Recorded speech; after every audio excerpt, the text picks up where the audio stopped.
Welcome to the Great Detectives of Old Time Radio. From Boise, Idaho, this is your host, Adam Graham. If you have a comment, email it to me, box13@greatdetectives.net. Follow us on Twitter at Radio Detectives and become one of our friends on Facebook, facebook.com/Radio Detectives.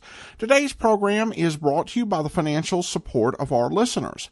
And in particular, I want to welcome our two latest Patreon supporters at the rookie level of $2 or more per month. Welcome to Nolan and Laura. Thank you so much for your support. You can become one of our ongoing Patreon supporters at patreon.greatdetectives.net. And you can also send along a one-time donation to support.greatdetectives.net. Or you can also donate via the Zelle app to box13@greatdetectives.net. You can also mail in a donation to Adam Graham, P.O. Box 15913, Boise, Idaho 83715. Well, now we're going to go ahead and take a listen to Rocky Jordan. Really a unique detective series in that it is set in Egypt. As cafe owner Rocky Jordan gets drawn repeatedly into webs of intrigue and mystery.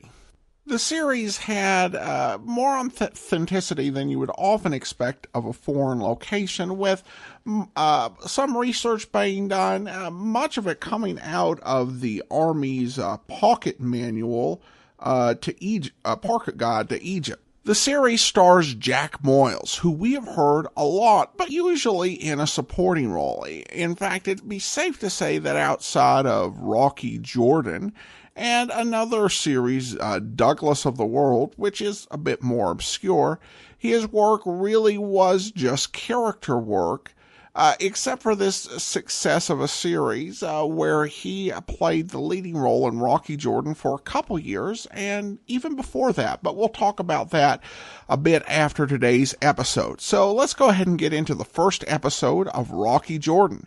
The original air date, October 31st, 1948, and this one is The Bartered Bridegroom. Time now for Rocky Jordan.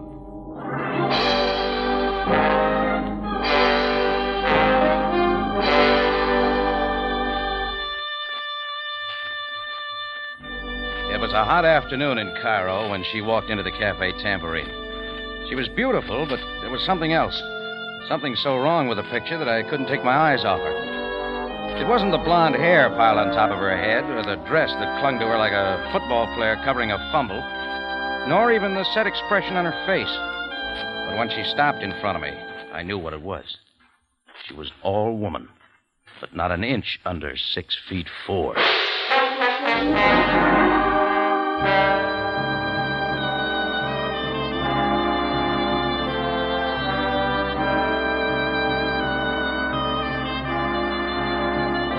Again, we bring you a story of adventure with a man named Rocky Jordan, proprietor of the Café Tambourine in Cairo. Cairo, gateway to the ancient East, where modern life unfolds against the backdrop of antiquity.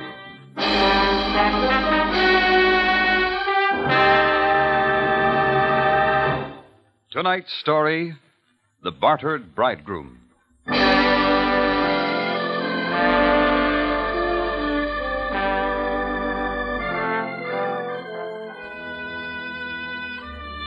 We've had a pretty fair assortment of customers in the Tambourine, almost anything on feet.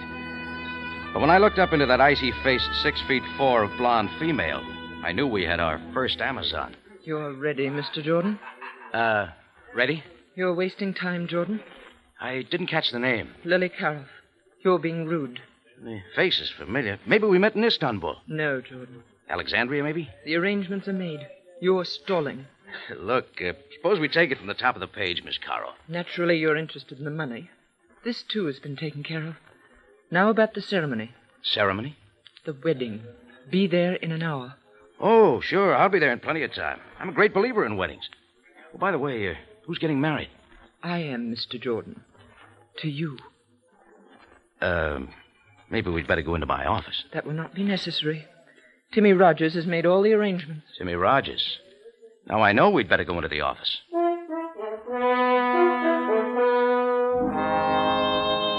She She sat across the desk from me and lit a king-sized cigarette. The hand that held the match wore a queen-sized diamond. It sent a reflection against the wall. I didn't like the way the reflection quivered. Her face was under control, but her hands gave her away. She was a nervous bride. Timmy should have explained these details. If I know Timmy Rogers, he doesn't bother with details. That's unfortunate. Nevertheless, in 1 hour, you and I shall be married. You will receive $5,000. Is that clear? Oh, very. It is not enough money? Oh, it's not entirely it, Miss Karoff. Having never been married before. You're being rude again. I plan to leave Cairo immediately after the ceremony. Really? Tell me, Miss Karoff, where are we going on our honeymoon? Enough, Jordan. I will not be insulted further. You will receive the $5,000 as soon as I have sold my interest in the Club Fashad. Fashad? Oh, yeah. Now I remember you and Mike Sloan bought that together recently. Yes, but I am selling my interest. What's the matter? Business falling off? No, not business. You see, I'm a white Russian. Certain of my friends have been disappearing lately. I do not wish the same thing to happen to me. I see. But this is not what I came to talk about. Now, the wedding... Look, Lily, I've got news for you. I'm not in the mood for marriage. Your moods do not interest me, Jordan. You are going to marry me. Well, I'll admit you're more persuasive with a gun. You will not refuse me. Maybe it didn't occur to you, Lil, but you can't marry a dead man. Come on, put the gun away. There are many other ways to make certain you do not back out. Jordan, be at my club in 1 hour. It means your life.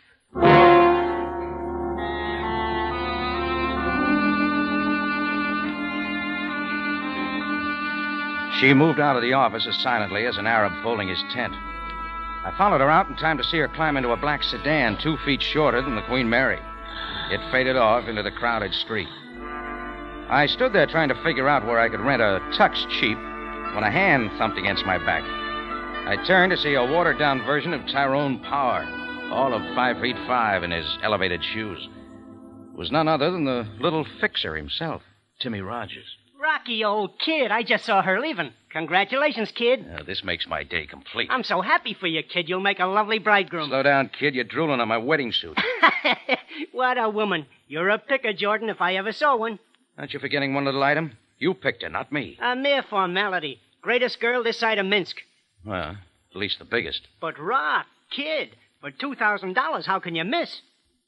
It's even less interesting for $2,000. Huh? How's that, Rock? Lily offered me $5. Well, what do you know? She really must be scared. Okay, suppose you give me the straight story. Well, Rock, well, I'll tell you. Still listening? Well, look, why don't you and I go into the bar for a drink, Rock, and I'll tell you all about it.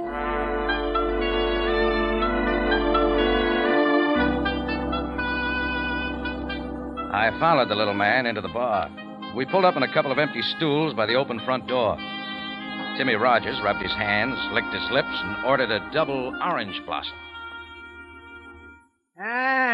Orange blossom for a wedding day, huh, Rock? Now, where was I? You and Lily Karoff, remember? Yeah. Well, so, Rock, it's like this.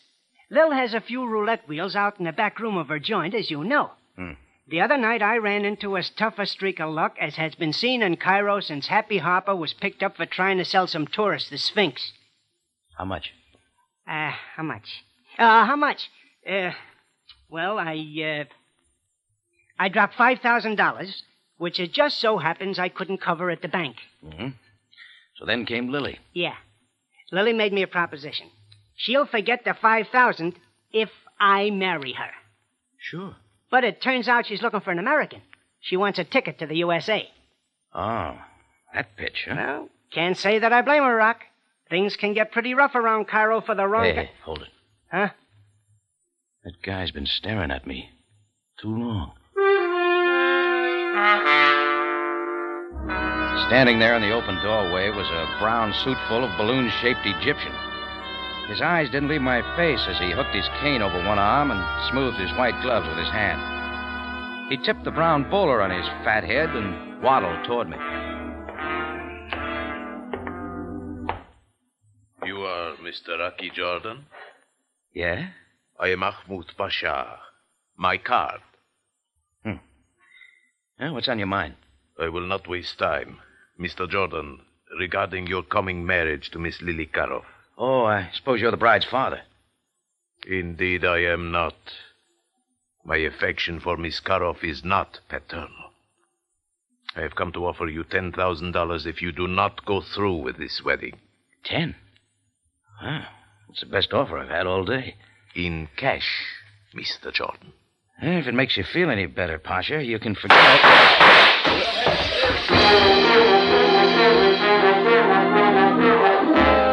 I hit the floor fast. Over my head, the big mirror behind the bar shattered and rained glass. When the rain stopped, I jumped up and raced for the door. Outside, there was a dent in the usual late afternoon traffic, and down the street shot a black sedan. It was the same car Lily Karoff had stepped into 15 minutes ago. Well, that gave me something to think about as I walked back into my café to survey the damage. The man in the brown bowler had vanished. Underneath a table, his broken cocktail glass in his hand, was Timmy Rogers. I helped him to his feet. All right, little man, fit that into your patch story. I had nothing to do with it, Rocky, so help me. You'll have to do better than that. Rock, listen. I didn't know Lily would go that far. It wasn't Lily. She may be in a hurry for a wedding, but she doesn't want to marry a corpse. Well, maybe she was only trying to scare you, Rock. Could be, but I don't like her idea of a wedding invitation. Come on, let's go. What are you going to do, Rocky?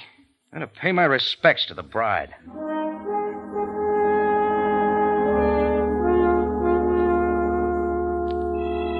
It started with an Amazon looking for a husband, and then a two-bit gambler with a sense of humor. Then in comes a fat man in a brown bowler who wants to pay for no wedding at all. Rocky Jordan, Bartered Bridegroom.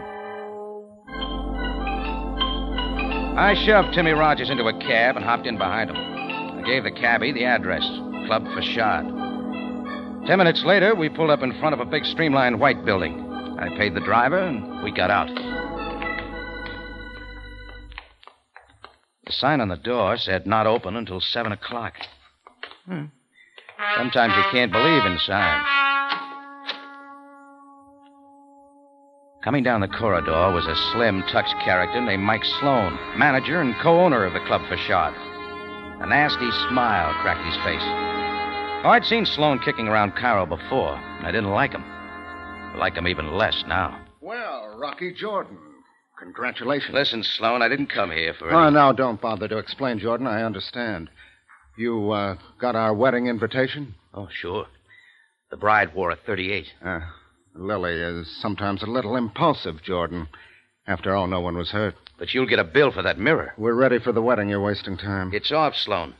Couldn't find the right size wedding cake. Rogers, what about that? I thought Jordan was all lined up. I did my best, You're not Mike. backing out of it now, Jordan. Let's go. The bride's waiting. Pack her in ice. She'll keep. I'm out of it. Too easy, Jordan. Not a chance. Just watch me. Rocky, listen, you're making a mistake. You sure are, Jordan.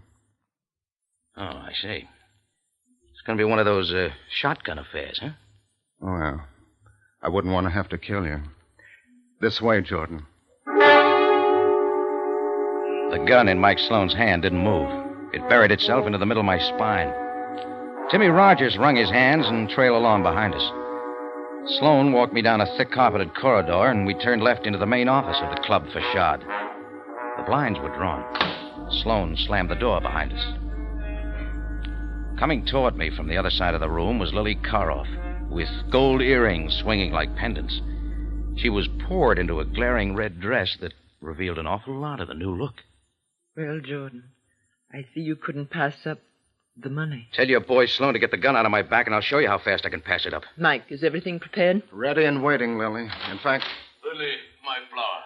Lily, what's happening? It was the balloon-shaped Egyptian in the brown bowler, his cane still draped gracefully over one arm. As he paddled toward us, his mouth fell open. Inside was a small fortune in gold fillings. What are they doing to you, my delicate Lily? Ahmed, please leave at once. I do not need your help. But, my Lily, I'm here to protect you. These men, they are making a fool of you. Do not believe Get out of here, Pasha. This is out of your range. Please, Lily, my blossom, I beg you to see reason. These men, they only mean to do you harm. The lights. Where are the lights? Help!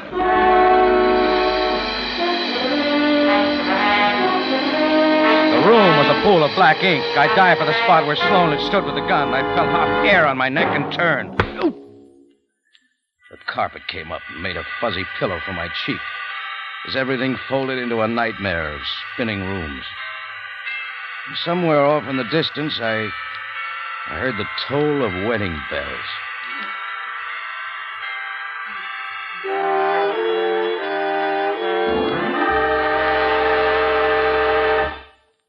Tonight's story continues in just a moment. We're sure you listeners, many of whom have written letters to CBS, are happy to know that Rocky Jordan is back on the air. Yes, Rocky Jordan joins one of the most outstanding mystery lineups in radio.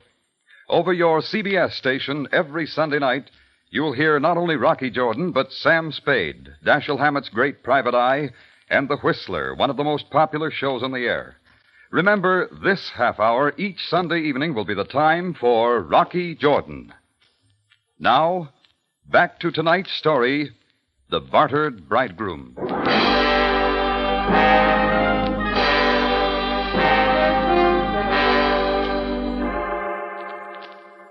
It was still the office of Lily Karoff.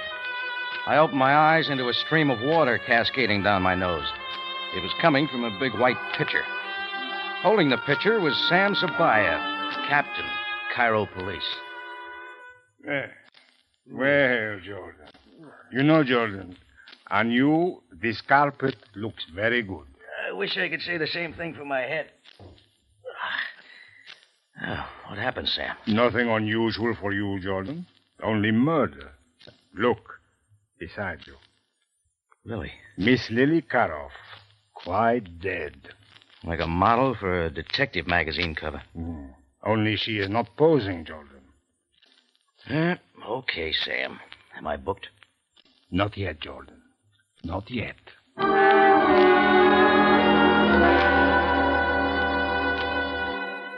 The dialogue wasn't exactly sparkling on the way to the Cairo jail. Sam confined himself to a few official grunts, and I sat back and watched traffic. In 10 minutes, we pulled up to a sand-colored building, and Sabaya and I got out. I followed Sam to a small back room. He closed the door and pulled up a couple of chairs. Coffee, Jordan? Oh, I need more than coffee, Sam. But we serve only coffee here. Sorry. Now, please tell me everything. Beginning when? The police received an anonymous phone call to come to the club facade at once. I arrived to find the body of Lily Karoff shot to death. The gun that apparently killed her was in your hand. Oh, you tell it much better, Sam. Go ahead. Never mind, Jordan. I'm waiting for your story. All right, I'll make it brief. Lily came by my office this afternoon with the idea of marrying me. She said something about wanting to leave the country. Leave the country? Yes, she's a white Russian, Sam. Said certain friends of hers had been disappearing lately. Hey, underground stuff maybe, huh? Yeah. Underground, of course. Very likely. Well, that's what the lady said, Sam. The lady deceived you, Jordan. I will show you.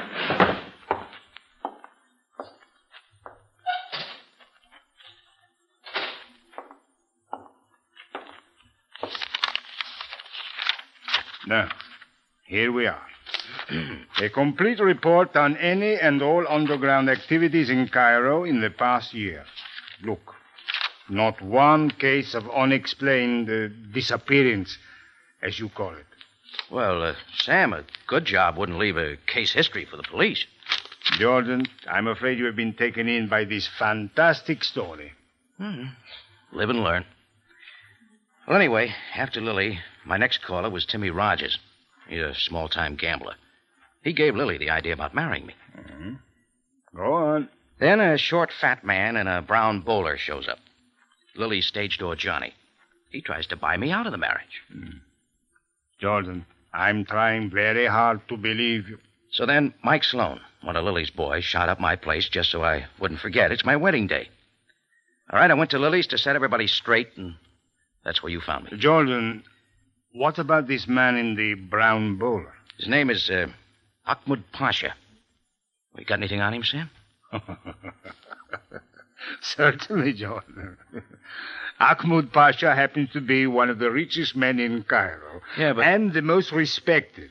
He is a business broker of high reputation. He buys and sells business enterprises. Like nightclubs? And why not?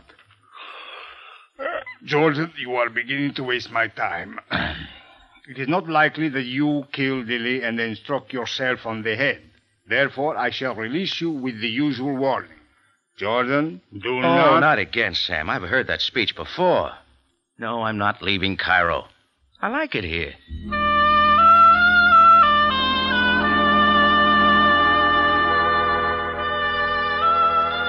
I strolled out of Sam's office and onto the busy street. The neon signs were beginning to light up, which reminded me that the night crowd would be moving into the Café Tambourine. But there was one little matter that came before business: murder. I was only a block away from the station when a small character stepped out of a darkened doorway. Well, Rock, old kid, I've been looking all over for you. Why don't you try the other side of town? Listen, Rock, I didn't know it would turn out this way. I just read the extra about Lily. Look, Rock, you gotta believe me. I ran out of Lily's place the minute the lights went out. I didn't know about it till later. Sam Sabaya might like to hear that story. Look, Rock, I saw something in that room. You know who turned out those lights? Sloan did it. I saw him. It's not news, little man. But Mike Sloan has some answers, and that's the man I'm going to see. But, Rock, he wouldn't be hanging around the facade. Maybe we ought to go back to your place and get a drink first, huh? Hey, maybe you're right for once in your life. You give me an idea. Timmy Rogers and I headed back to the Café Tambourine. At every corner, Timmy looked 4 ways before crossing the street. It was exactly 7:30 when we walked in the front door. I worked my way through the crowded tables toward my office. Timmy Rogers hung on my coattail like a scared kid at a bargain counter. I opened the door.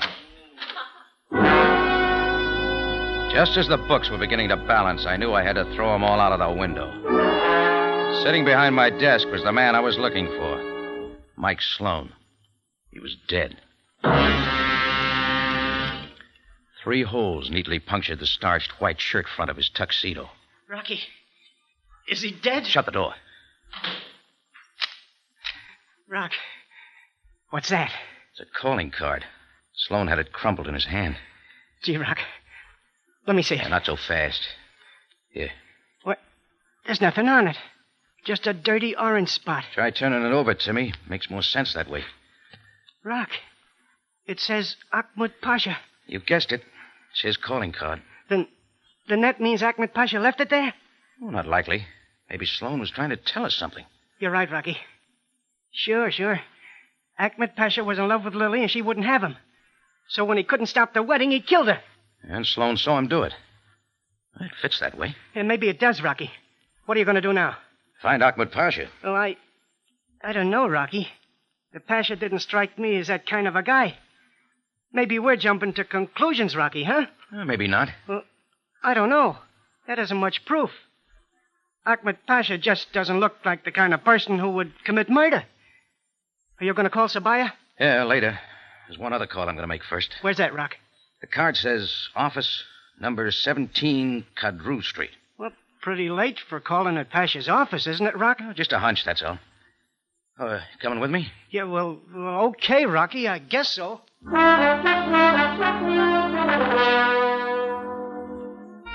We ducked out the alley door. Down the street, we hailed a taxi and gave him the Pasha's address. As we weaved through the night traffic, wheels in my head ticked along with a cab meter. Everything added up like a traveling salesman's expense account. It fit now. I wouldn't be throwing any more books out of the window.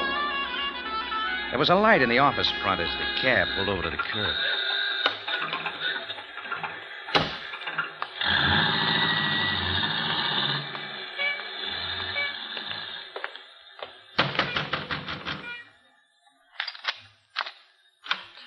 What is it, please? I'm looking for Ahmad Pasha. Is he here? It's rather late. No, he's not in. Do you mind if we step inside? Well, very well. You are also from the police? Rocky, maybe we better get out. No, not exactly, sweetheart.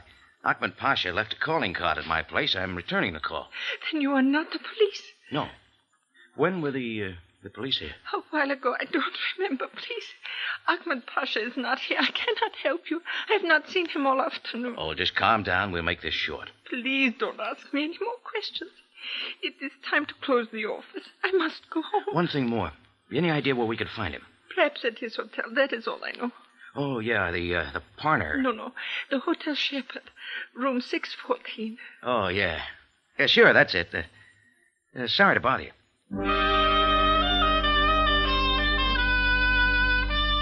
I watched the girl bolt the door behind us and pull the curtains.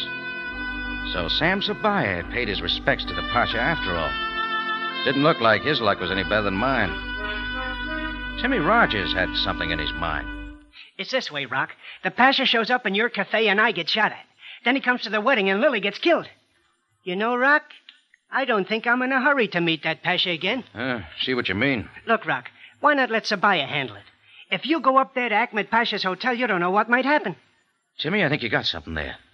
Maybe it would be a nice idea to have Sabaya along. Sure thing, Rock. That's playing it smart. Oh, come on, we're wasting time. And not we, Rocky. If Sabaya is checking on Ahmed Pasha, I'm next. I don't want any part of that police station. The last time I dropped in to see Sabaya, I stayed 30 days. All right, see you around, Timmy. Yeah, sure, Rock. See you around. I found the nearest phone booth and dialed police headquarters. Sabaya was gone for the night. My next stop was the Café Tambourine. Nothing had turned up. Mike Sloan was still sitting behind the locked door to my office, and I left him there. That made it complete. There was only one item left on my list. Hotel Shepherd, room 614.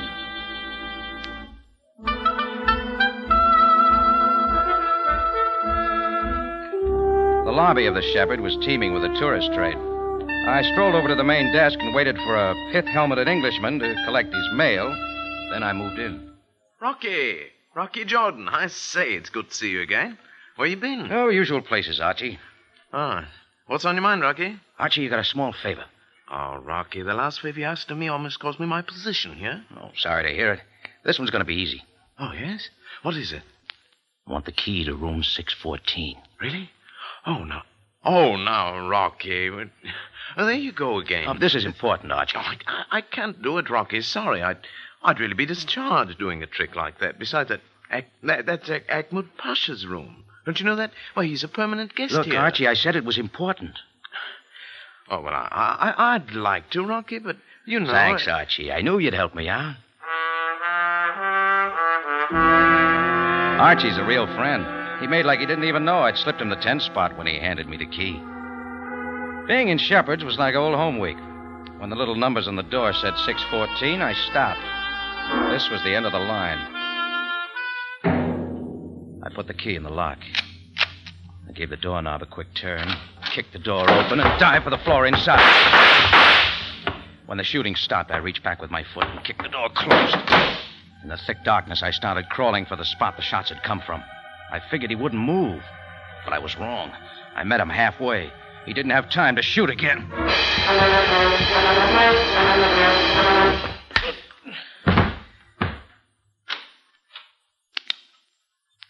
The lights came on, and in the doorway stood Ahmed Pasha, all cane and white gloves, the brown bowler resting neatly on his round head.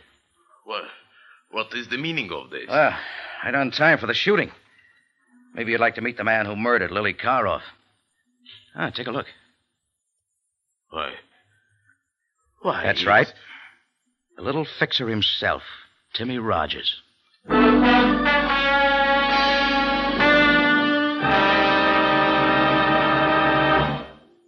Rocky Jordan will be back in just a moment. Now, a note for you listeners. Remember, Rocky Jordan has joined one of the most outstanding mystery lineups in radio. Over your CBS station every Sunday night, you'll hear not only Rocky Jordan, but Sam Spade, Dashiell Hammett's great private eye, and The Whistler, one of the most popular shows on the air. Remember this same time, each Sunday night, for Rocky Jordan. Now for the ending of tonight's story.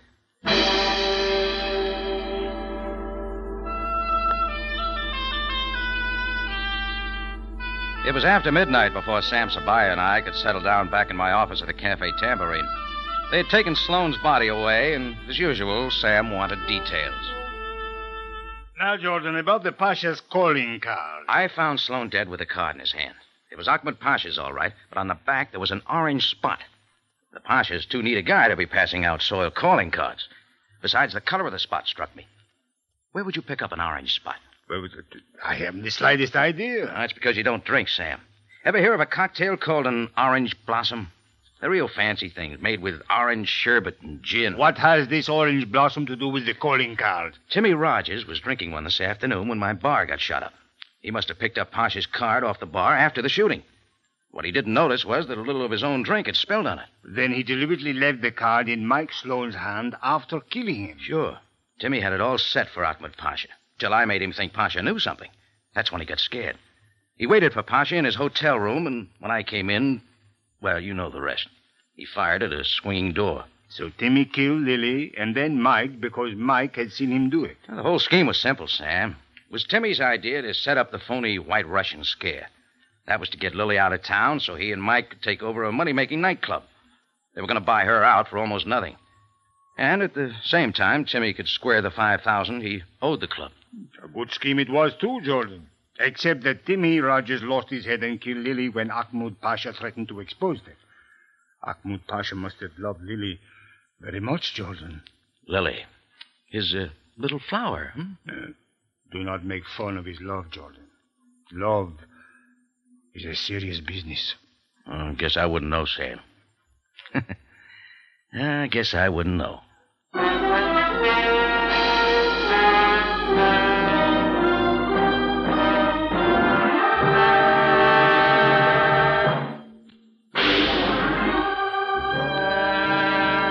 Rocky Jordan is presented from Columbia Square in Hollywood and stars Jack Moyles in the title role. Tonight's story was written by Gomer Kuhl and William Frug, produced and directed by Cliff Howell, with original music by Milton Charles. This is CBS, the Columbia Broadcasting System.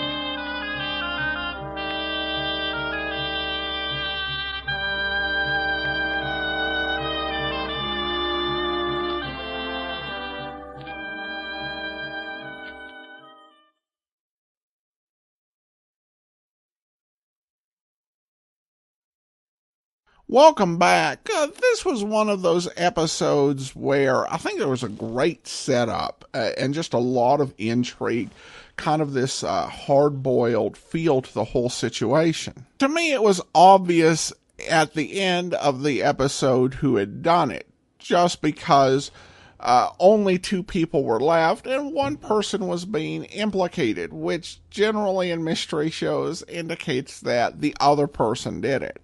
So not a terrible surprise, but a great delivery and a great way of getting there. The music is just absolutely superb, really gives that whole Middle Eastern feel to the episode. Lots of bridges that give a sense of the excitement of the show. Now, in the program, it did mention this as being Rocky Jordan's return, and the reason for that is Rocky Jordan had been on the radio, generally just as a West Coast syndication, in a series called A Man Named Jordan. It actually began as a serialized drama in 1945, but was continued from 1945 to 47. It began in the midst of wartime, and the existing exemplars reflect that.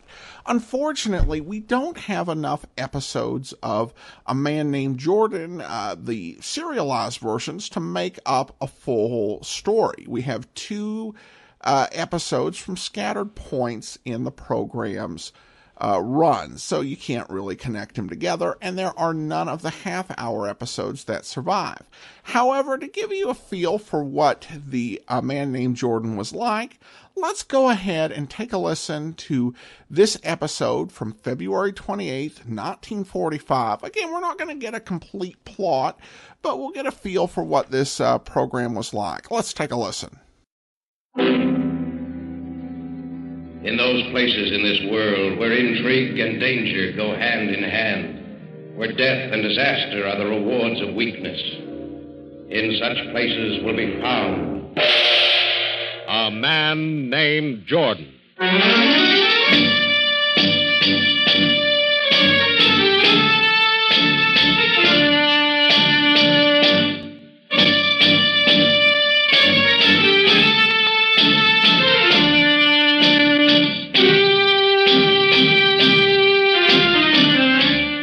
In a narrow street off Istanbul's Grand Bazaar, not far from the Mosque Valid Sultan, stands the Café Tambourine, run by a man named Jordan.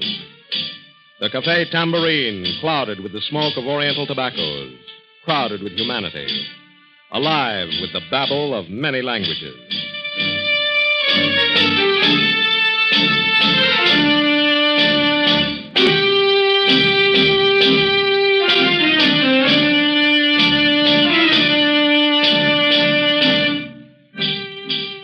Ollie, Rocky Jordan's faithful man Friday, has just told Rocky, Duke, and Tony of a discovery made by his nephew, who is in the employ of a Spaniard named Chavez. At the home of Chavez, many strange things have been happening. Many trunks, boxes, and crates have arrived. Many strange men and women with Spanish, Swedish, and Swiss names, but with the accents of Central Europe, pass through the home of Chavez.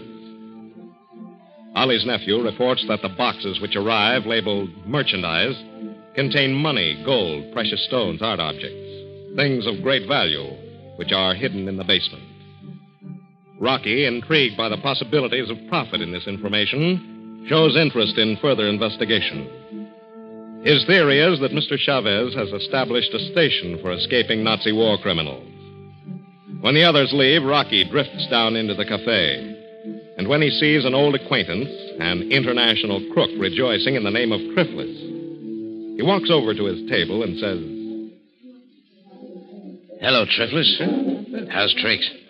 Rocky, my friend. Sit down. Yeah, thanks. I haven't seen you for some time. Where you been? Oh, I have been away. I'm making arrangements to enter a new business, Rocky. I am now engaged in that business. No kidding. Hmm? Anything legal enough to talk about? Oh, Rocky. I'm afraid not. But a fine occupation. Very remunerative and no risk. Sounds good. Making any money? Rocky, you wouldn't believe it. Such money I have never seen. I think perhaps you would be interested. Sounds very possible. What's the deal? It is not within the law, Rocky. Go on. It is an operation which helps many people, people who are in danger. Sounds better all the time. How about a breakdown on it? I cannot talk here, Rocky. Tomorrow, perhaps, in your office. I need a partner, Rocky. Okay. Tomorrow at noon. Be there. I shall be there, Rocky. It's a deal. Well, so long, Triflis. Till tomorrow, then.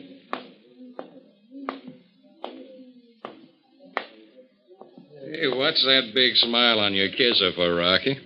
I just had a talk with Triflis. He wants me for a partner. Huh? Triflis teaming up with you? Yeah. We're going to talk it over tomorrow noon in my office.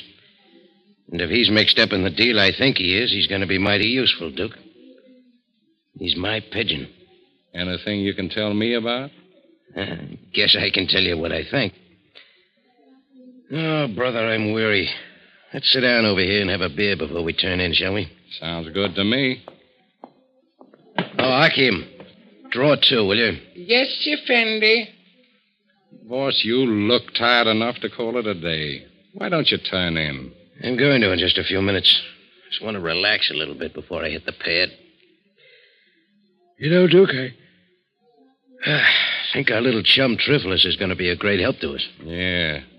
Well, it's about time Triflis was helping somebody. There's one guy that makes me sorry I didn't stay home and practice my piano lessons instead of learning to fight. Triflis is a necessary evil, Duke.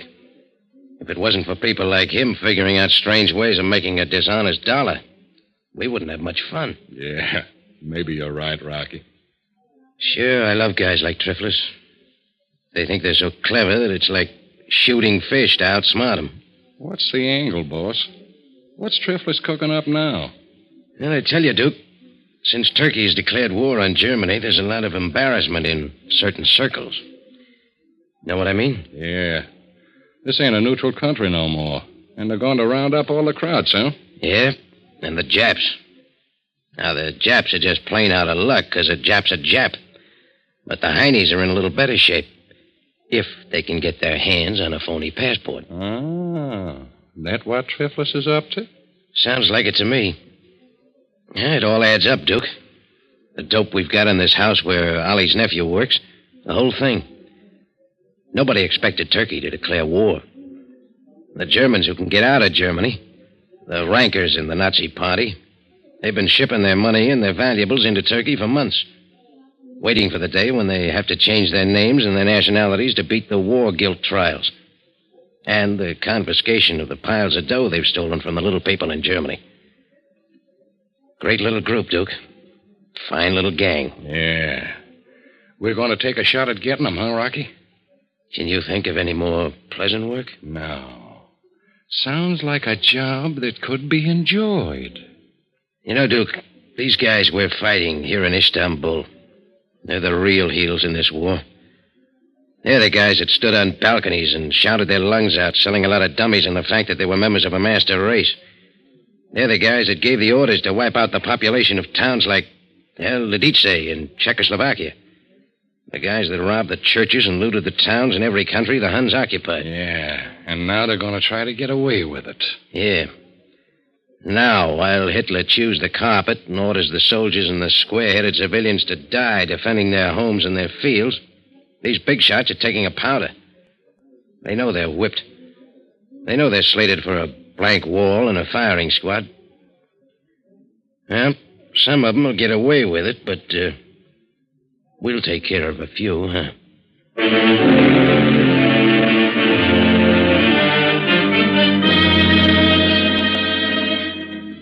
The next morning, Rocky Jordan awakens with a feeling that something unusual is going to happen to him this day. A premonition of something unfinished. As his mind clears, he remembers that Triflis will be at his office at noon. Triflis, the nondescript hanger-on who has suddenly blossomed into a man of wealth. As he is struggling with his shirt, trying to get his broken arm through the sleeve, the door to his quarters opens, and Ollie, his faithful servant, says, What is the matter, Rocky? I heard such language. I was just trying to get this thing... Let me help you, Rocky. You are so impatient.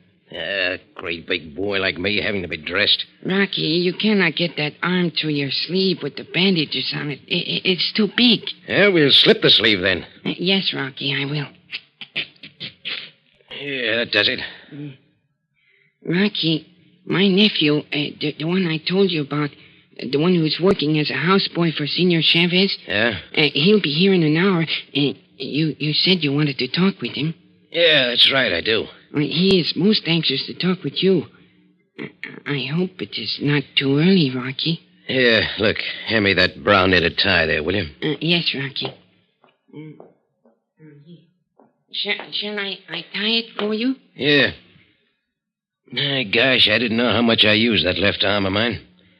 Hadn't any idea what a handy thing it was. Your nephew run across any more dope that sounds interesting? I think so. Get your chin up, Rocky. I cannot see what I'm doing. Oh, sorry, old man. My nephew reports that 2 more visitors have arrived at the home of Senor Chavez.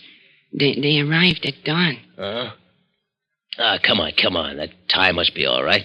Let's get out of here and have a talk with your smart relation. Here's your coat. Rocky. What? Where's the sling? You must have that arm in a sling. All right, Doctor. It's over there on the dresser. Oh, yes, here it is. Thanks. I don't know what I'd do without you, Ollie. You've been more than a mother to me. You're making fun of me, Rocky. I don't know whether I am or not. Hey, Rocky. Oh, for the love of Mike. Come on in, Duke. I sure get a lot of privacy around this joint. What's the matter? Am I getting fat or something? You guys figure I'm getting too much sleep? I just came up to see if you were awake, Rocky. What's he doing here? Duke, I came to tell Rocky that my nephew would be here soon. This joint is paved with good intentions. Oh, well. What's the occasion, Duke? Well, I've been out around already this morning. I thought maybe you'd need some help getting into your duds with that broken arm. Well, Ollie got me dressed all right. Where you been, Duke? Over to the British Embassy, talking to Major Pettigrew. Oh, yeah? What do you have to say? Well, I just sort of asked him what was going on, now that there's a war on. Well, the people of Turkey are glad that we have finally declared war on the Axis. We have a fine army, one of the finest in the world. I don't think that Turkey's planning on taking any very active part in the war. What did Pettigrew think, Duke? He thinks the same as you. Hey, Ollie.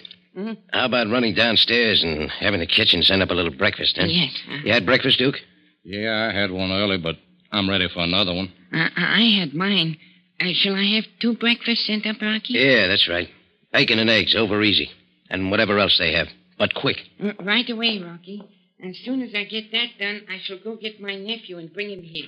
Okay, Ollie. See you later. The reason I came back, boss, Pettigrew wants to see you. He does? What about? Something's cooking. Something that he thinks you can handle better than his outfit. Well, did he give you any hints as to just what? Well, I tell you, Rocky. While I was talking to him, I just casually mentioned the fact that you were pretty sure that there were a lot of Krauts here in Istanbul, passing as neutrals. Yeah? Maybe you talk too much. I didn't tell him anything. I was just seeing if I could get him to talk enough to do us some good. Yeah, what'd he say? Well, he thinks you're right. In fact, he knows you're right. He wants to work with you. Oh, that's just fine. What do I want to work with him for? What do we need him for? Well, don't jump down my throat. I didn't crack anything to him. All I know is that he's got some dope on a few people that he's suspicious of, and he's willing to let you use the information. Go talk to him yourself. Okay, I will. And look, Duke, I'll do the thinking for this outfit. Don't be getting 9 feet 5 when you're 5 feet 9. I'll make the contacts and the decisions. Okay, so I got out of line. I'll get back in. That's good. Unless Major Pettigrew or any other authority of any country knows about what we're doing the next few weeks, the better off we're going to be. Okay. Nobody's hurt. Come in. Rocky, when I went downstairs, my nephew was there waiting for me. Yeah? Senor Chavez had sent him to town on an errand, and he came by here. Can you see him now? Yeah, I suppose so. He is very excited, Rocky. He says that he has news of the utmost importance for you.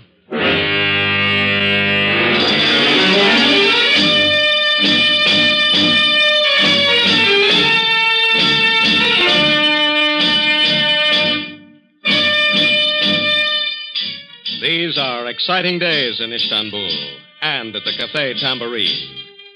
With Turkey in the war against the Axis nations, many things are happening. And Rocky Jordan is going to be interested in an exciting new venture. Don't miss tomorrow's dramatic episode of A Man Named Jordan.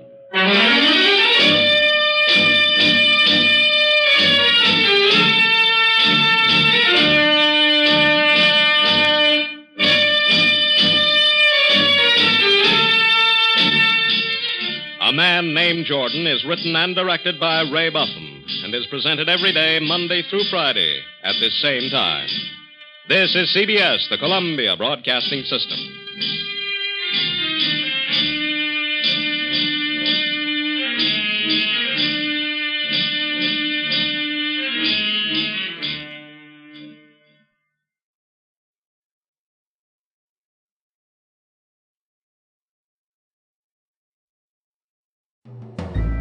This is Andrea J. Graham, author of the Web Surfer series, and a Madam's Wife.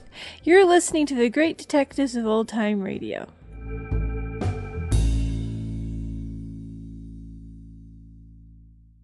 Welcome back. Pretty intriguing program. I definitely wish that there were more episodes so we could really get a feel for what a man named Jordan was like and how these storylines played out. This is also why for many fans, this program is kind of reminiscent of Casablanca. Because you do have this guy who, in many ways, tries to play both sides, but is ultimately on the side of the angels. And he's operating out of this very exotic location in the Middle East. And, of course, in A Man Named Jordan, he was located out of Istanbul, while in Rocky Jordan, he's now out of Cairo. Now, of course, you could, if you wanted to string it together for continuity, you could say, well, they're two separate continuities, although it's equally possible that after the war, having made some enemies who might still be around, Rocky decided it made sense to pull up stakes and to go ahead and relocate. It's also worth noting that the pre-war A Man Named Jordan was more actively working on various schemes in order to, go ahead and get back at the Nazis for fun and profit, which is always an added benefit when you're fighting for justice. While I think the later Rocky just really gets pulled into cases. He's not looking for trouble, and it's something that people can forget. He is not actually a professional investigator. He is a cafe owner who just keeps getting into all of these weird scrapes and situations. But despite the differences, A Man Named Jordan is what made it possible for us to get the Rocky Jordan series we do have. All right, well, that's all for now. Join us back here tomorrow for Boston Blackie, and next Wednesday, another trip to the Café Tambourine with another episode of Rocky Jordan. In the meantime, send your comments to box13@greatdetectives.net. Follow us on Twitter @Radio Detectives, and become one of our friends on Facebook, facebook.com/Radio Detectives. From Boise, Idaho, this is your host, Adam Graham, signing off.